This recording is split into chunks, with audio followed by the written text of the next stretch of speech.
Clasificación B, bajo supervisión de un adulto.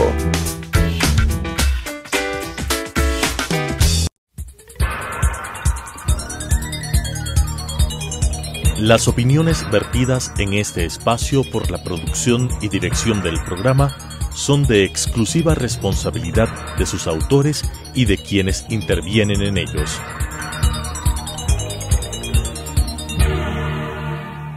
Telesucesos Canal 29 presenta Enfoques, pensamiento libre y crítico.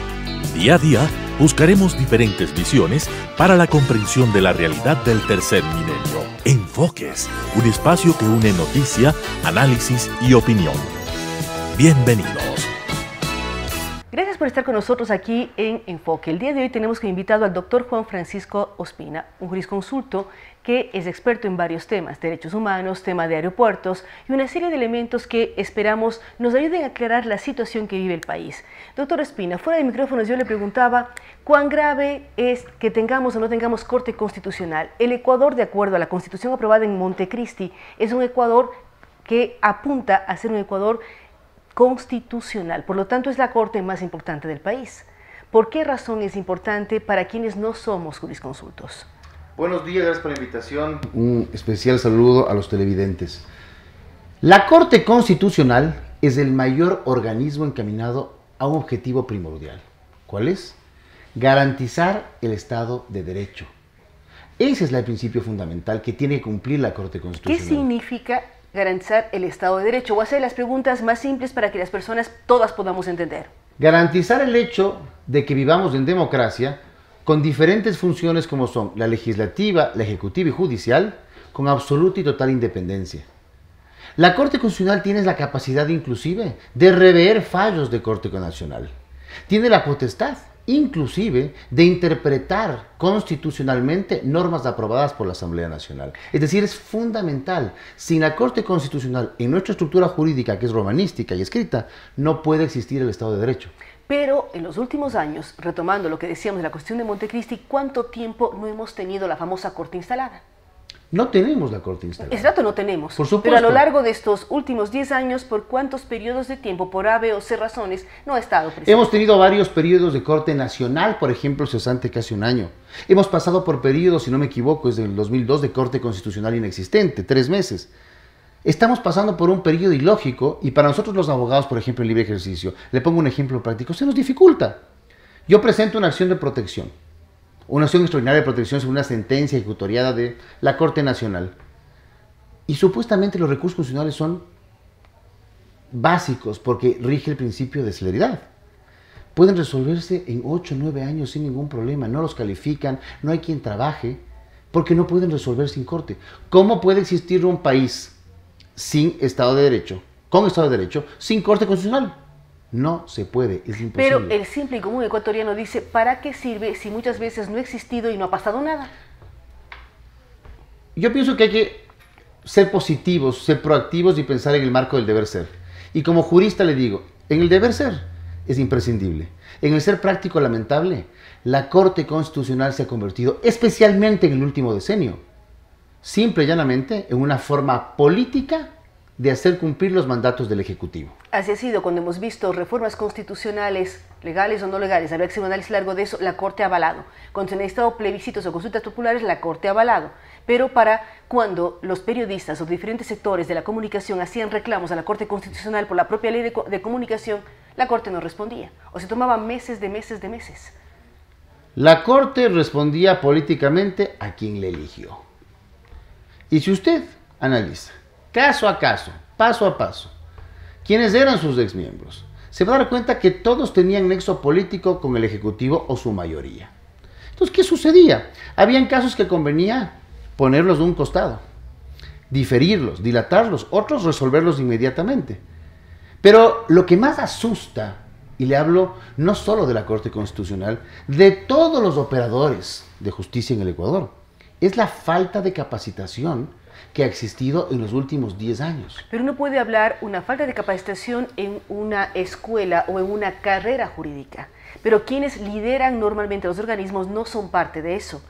¿Cómo conseguir que la nueva Corte Constitucional, que está en procesos de ser nombrada, pueda cumplir con una serie de requisitos? Para mí el requisito más importante es un conocimiento técnico, fundamental. Y no se trata solo de conocer la Constitución, porque el constitucionalismo no implica ser un constitucionalista que conozca la Ley Orgánica de Garantías Constitucionales y Control Constitucional, o la Constitución, o el Convenio de Derechos Humanos. No. La Corte Constitucional analiza todo tipo de caso, laboral, civil, penal, societario, que llega como acción extraordinaria de protección a su conocimiento. Esa es la principal función que tiene de despacho procesal. Yo creo que, y veo con muy buenos ojos, esta comisión calificadora que se ha integrado. Porque al menos veo nombres que con empatías o simpatías personales que puede existir, son respetables. O sea, tienen una trayectoria, son conocedores del derecho. Conocedores del derecho. En genérico, no solamente la parte constitucional, sino del derecho. Por como supuesto, usted dice, todos y de los la casos parte van allá. política. Si usted habla de Norman Wright no es un abogado conocido, no ha ejercido la profesión, o al menos no se conoce que ha ejercido, pero es un tipo que políticamente conoce bien el tema estructural. Y se necesita una estructura política. El doctor Ramiro García es el presidente del Colegio de Abogados de Quito y es un gran doctrinario penalista. El doctor Rafael Duarte ni se diga. Hay muchos cuestionamientos, por ejemplo, respecto a él en el sentido de que él ejerce el derecho constitucional. ¿Por qué él es parte de la comisión calificadora? ¿No sería juez y parte? ¿No está poniendo tal vez a él? No, en lo absoluto. Él es un hombre probo y conoce de pe a pa el derecho constitucional. Entonces, hay miembros que nos hacen tener una esperanza de que las cosas se pueden hacer bien. Pero lo importante y lo bueno de esta nueva corte que se está constituyendo es que no responde a un jefe. O sea, no es nombrada por. No es nombrada por, no responde a un jefe y esperemos que esté apartado totalmente del espectro político. ¿Qué es lo importante aquí? Lo importante es que hay que entender que la independencia de funciones se tiene que mantener. Sin independencia de funciones no funciona esto, bajo ningún concepto. Si yo sigo esperando, por ejemplo, haciendo un símil a otro tema, el Consejo Nacional de la Judicatura. Si yo sigo esperando que el Consejo Nacional de la Judicatura continúe como ese organismo sancionador, perseguidor, de abogados, jueces, fiscales, la cosa no va a funcionar. Ejemplo práctico. En el año de reforma del Código Orgánico de la Función Judicial, se equivocaron. Se equivocaron. Yo como abogado de libre ejercicio, por ejemplo, ¿por qué estoy sujeto a un control del Consejo Nacional de la Judicatura si no soy funcionario público? ¿Por qué, por ejemplo, yo puedo recusar a un juez cuando no estoy de acuerdo? Hay una causal, ¿no? Se peleó conmigo, es mi exabogado, no nos llevamos bien, no es probo para despachar. Lo puedo recusar. O le pido pedir que se excuse, ¿no es cierto? Porque no sería objetiva su participación. Pero yo no puedo hacer eso con un fiscal. No puede ser que a los miembros de la Fiscalía también los juzgue el Consejo Nacional de la Judicatura. Ese error que se cometió de no entender que el Consejo Nacional de la Judicatura tiene que ser meramente un organismo administrativo, se tiene que corregir o la justicia acá colapsa. Colapsa. No es justo, bajo ningún concepto legítimo. ¿Y de quién dependería el mundo de la Fiscalía? ¿Quién sería la organización que analice el papel de los fiscales? El fiscal tiene que tener su organismo de gestión y control que lo tiene para evaluar a sus fiscales de menor o inferior instancia. El propio organismo, no se pueden mezclar las cosas. Usted habla mucho de la independencia de funciones, todos coincidimos, el poder legislativo, ejecutivo y judicial. ¿Qué ocurre con las otras dos funciones contempladas en la Constitución? ¿Deben mantenerse como tales?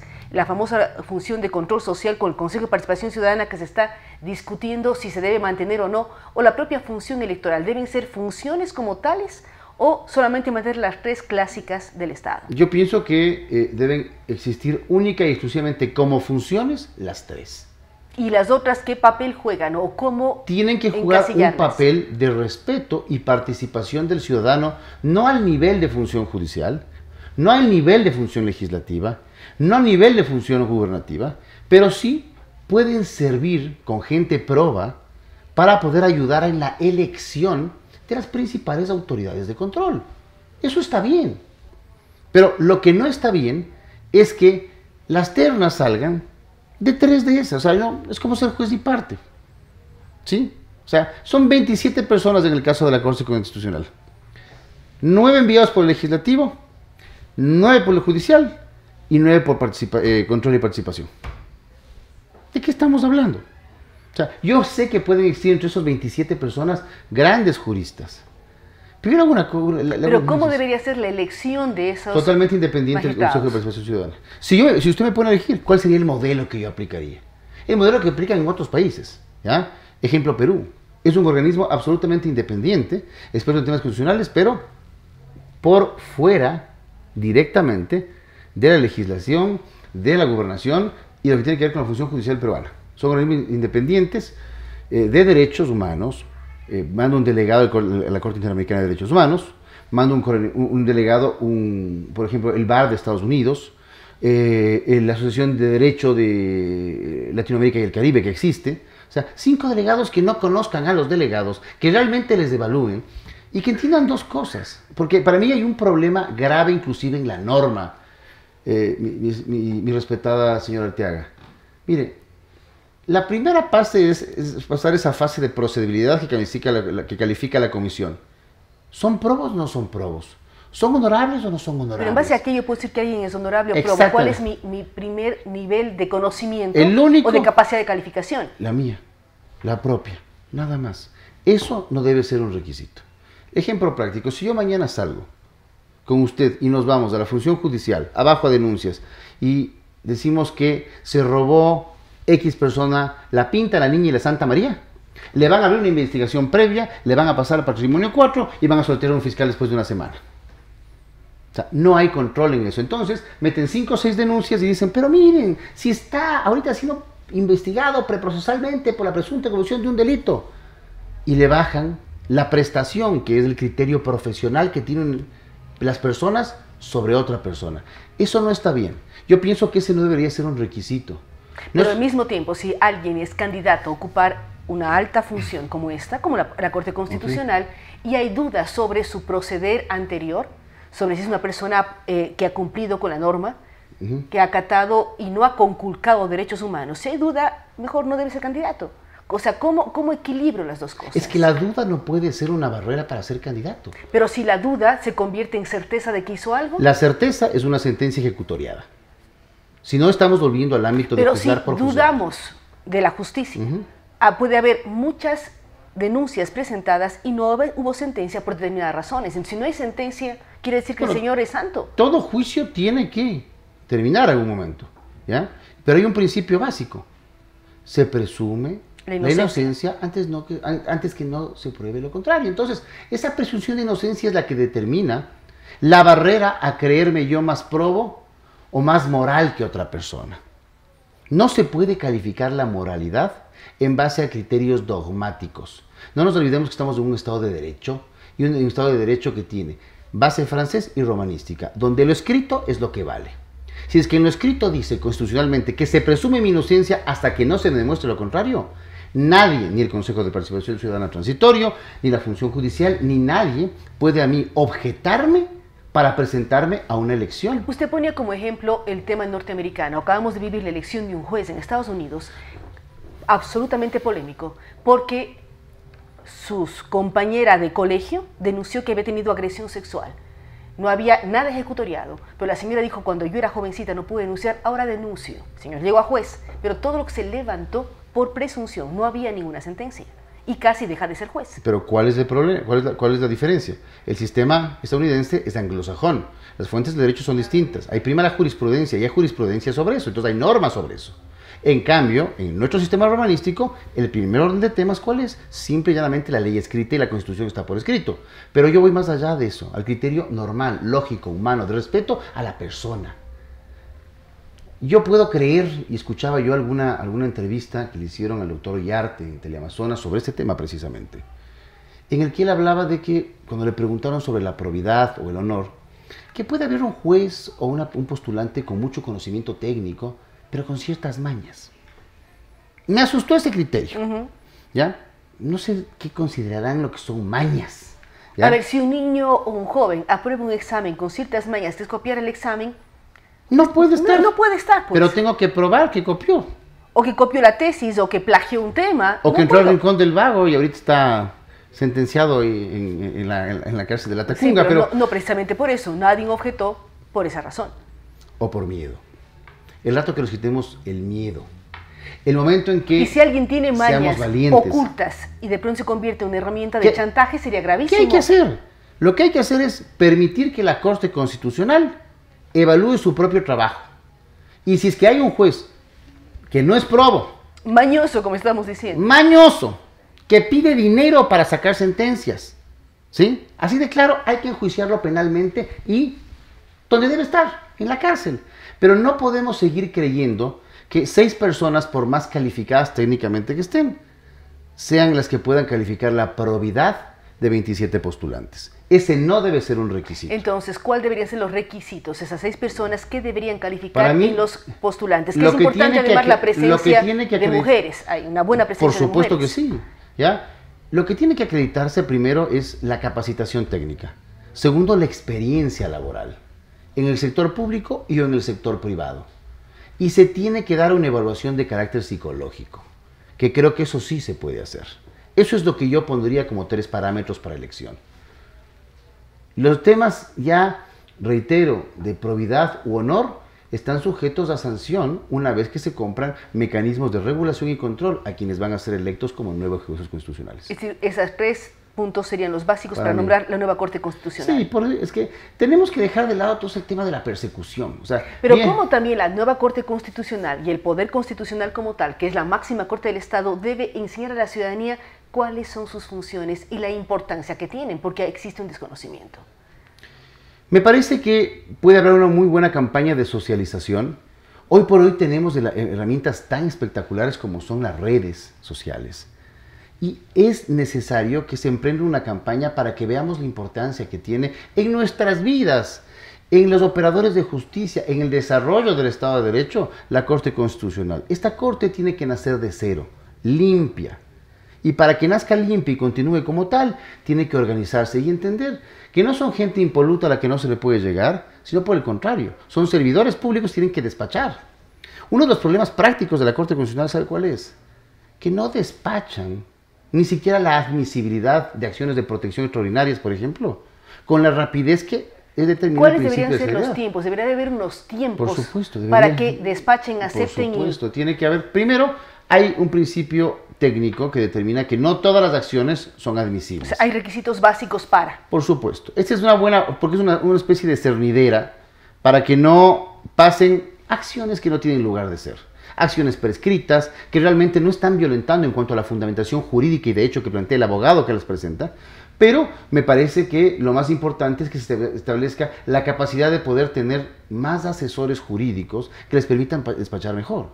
Se necesita un despacho con más celeridad. Imagínense el trabajo que va a tener la Corte que recién se posiciona en febrero, ¿no? ¿Cuánto está represado? ¿Hay una idea de cuántas causas están represadas? Yo te diría que eso se mide en años y yo pienso que debe estar represado unos 4 o 5 años. Como usted decía al principio, había casos que no querían que se topen. Y si no eran casos políticos. Pero además, ¿cómo de los 4 o 5 años represados evaluar cuáles son pertinentes y cuáles ya dejaron de tener razón? Para eso tiene que haber un equipo de asesores jurídicos. Tiene que existir eso. Porque todo el mundo tiene derecho, todo el mundo tiene derecho a reclamar, estamos totalmente conscientes. Y a que se me respete mi derecho a poder impugnar constitucionalmente una sentencia que yo pienso que vulneró mis derechos constitucionales. Y eso está pasando. Ya se está perdiendo el miedo.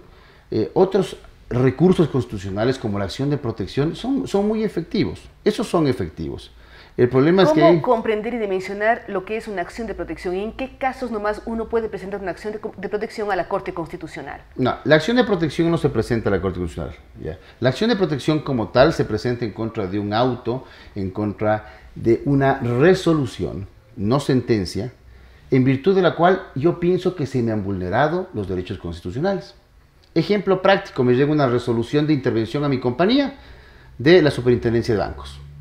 Me llega. Yo pienso que está inmotivada, que es ilegal. Entonces, sin perjuicio del recurso que yo tengo administrativo en esa propia sede, yo puedo ir ante un juez de lo civil, de lo penal, según caiga en el sorteo, y decir, me está conculcando mis derechos. ¿Por qué? Porque no me ha aprobado motivadamente por qué estoy siendo intervenido. Y le pido yo a usted, mediante acción de protección, que suspenda, porque ¿para qué sirve la acción de suspensión?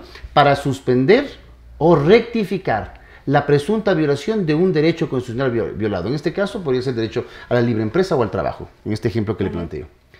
Las acciones extraordinarias de protección son equivalentes a los antiguos amparos. ¿Ya? Pero con una reforma fundamental. Y es que es el máximo organismo, que es el Pleno de la Corte, el que resuelve si procede o no la acción de protección después de una audiencia oral. El problema es que entre llegar a esa audiencia y la presentación, en la práctica, median años. Y ese es un problema procedimental que tendrá que resolver la nueva Corte. Es decir, quienes asuman en febrero tienen un trabajo largo por delante. Y arduo. O sea, es importante que nos pongamos a trabajar todos, los abogados, los fiscales, todos los que estamos inmersos en la operación de justicia, para poder ayudar. O sea, yo pienso, por ejemplo, que el trabajo que está haciendo el Colegio de Abogados hoy por hoy es espectacular.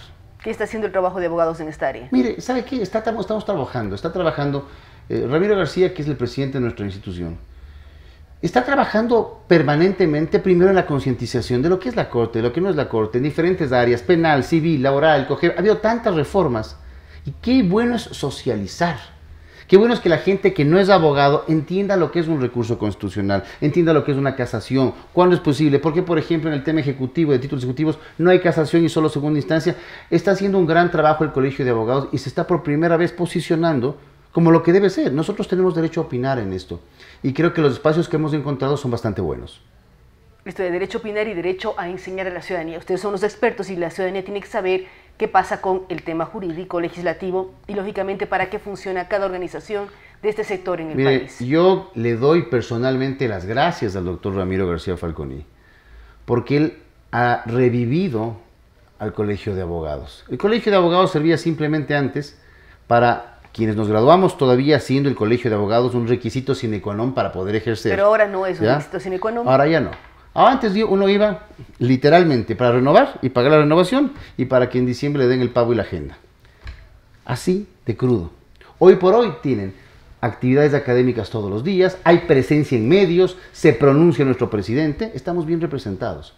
Y eso a uno como abogado, al menos en Quito, le da muchísima tranquilidad de que estamos haciendo las cosas bien. Me alegra escucharle. Muchísimas gracias al doctor Juan Francisco Ospina. Hoy hemos hablado sobre la importancia de la Corte Constitucional, los criterios que él expresa de cómo deben ser elegidos los nuevos magistrados, la preocupación ciudadana indudablemente de que no tendremos Corte Constitucional hasta el próximo mes de febrero, pero esperar que quienes estén allí, hombres y mujeres que están siendo calificados actualmente, sean los mejores y nuevamente el país vuelva a tener la Corte más importante del Estado. Así es que muchísimas gracias al doctor Juan Francisco Ospina por habernos acompañado el día de hoy en Enfoques. Gracias por seguirnos a ustedes.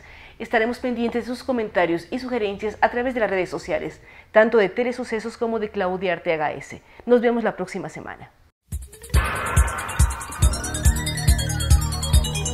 Las opiniones vertidas en este espacio por la producción y dirección del programa son de exclusiva responsabilidad de sus autores y de quienes intervienen en ellos.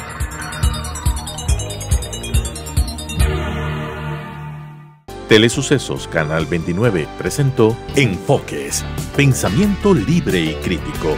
Día a día buscaremos diferentes visiones para la comprensión de la realidad del tercer milenio. Enfoques, un espacio que une noticia, análisis y opinión.